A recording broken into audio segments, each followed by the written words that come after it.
Ready ஆக மாட்டார். கோயிலுக்கு போற மாதிரி ரெடி ஆவார்.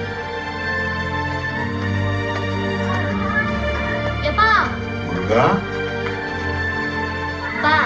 நானும் வரட்டா? பள்ளிக்கூட லீவு தானே? வாங்க. ஊரே தூங்கிட்டு இருக்கிற அந்த தெருக்குள்ள அந்த மொத்த ஜீவன் தனியா நடந்து போகும், கருப்பசாமி மாதிரி. இது அவரோட கதை. என் அப்பாவை பொறுத்த வரைக்கும் இந்த இட்லி கடை தான் அவர் வாழ்க்கை. அவர் வாழ்க்கையே இந்த இட்லி கடை தான்.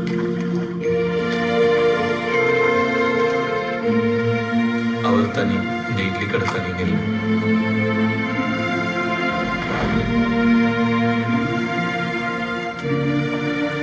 எப்பா, நம்ம தான் வீட்ல இருந்து மாவு கொண்டு வந்தோம்ல, இப்பயே அரைக்கிற? நேற்று சாயந்தரம் வீட்டில் அரைச்சி மாவு இப்போ இட்லி சொல்லுவார்.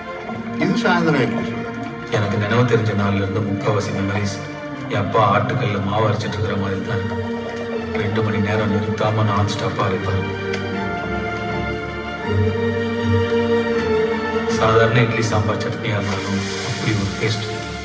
சுத்தி இருக்கிற ஊர்ல எல்லாம் அவ்வளோ ஃபேமஸ்.